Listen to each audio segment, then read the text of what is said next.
Yo, welcome to the Truckology 101 channel.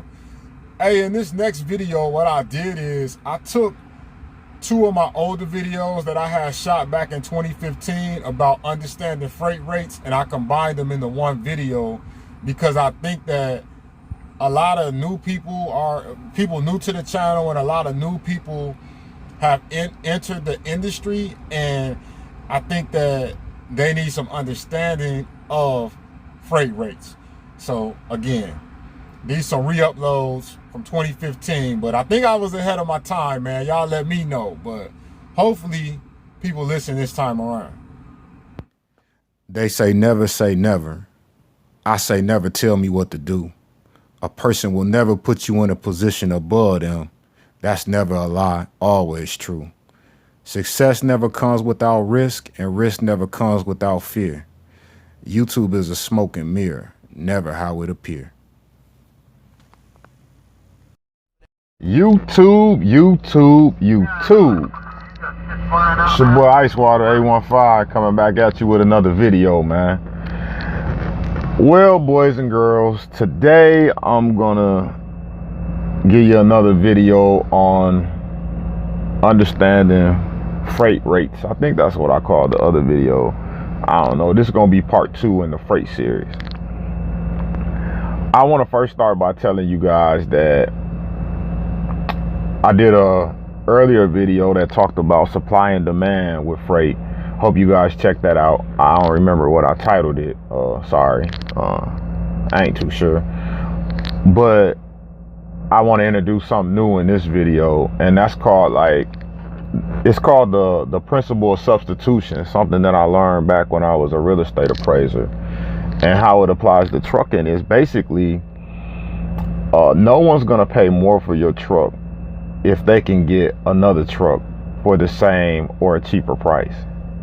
It's nothing special about your truck. It's nothing special about you. You know, the principle of substitution is really what drives the rates in freight. I know there's some exceptions to that, like if you cool with a broker or they like your personality, but we just talking overall here, man. The principle of substitution is forever alive in trucking. So if somebody that doesn't have a truck node can pull the load cheaper than you, the broker don't really care. All they looking for is a truck and trailer who say they gonna move the load. They don't really care about how dependable the person is or anything like that. Brokers gamble all the time, man. Remember that. They'll take the cheapest truck unless they in trouble with whoever they getting the loads from. That's a whole nother story. I'll get into that in later videos about, you know what I'm saying, how they get marks against them and how they get their rate drop. We talk about that in another video. This video here, I just want to focus on teaching you guys what really makes up the freight rate. 90% of the freight rate is made up from supply and demand. Like I said, I did an earlier video on it. It comes down to how many loads available and how many trucks available in the area. That's why when you see places like Florida and stuff like that, if it's not harvest, it's a lot of stuff going into Florida, but if it ain't harvest, it's not a lot of stuff coming out. They got a lot of trucks going down there, not enough freight coming out. So that drops the price of the freight coming out because everybody trying to come out of there. And we'll get into, should you dare head out of Florida or take a cheap rate, in a whole nother video. I don't want to give y'all too much at one time. Let me go back to what I was saying about the 90% in case I lost some of y'all. Freight rates are derived 90% from supply and demand. The other 10% really comes down to negotiations. That's it. Whether it's the company that you work for or whether it's the owner operator calling in to book the load, you know, 90% of it is supply and demand. The other 10% is negotiations. Why do I keep saying that? Because you can't do anything about that 90% supply and demand. That's just the way the industry's set up. You know what I'm saying? You can't create no freight and you can't create no trucks. It is what it is on that 90%. And that's going to give the baseline for the prices, the freight prices within the market.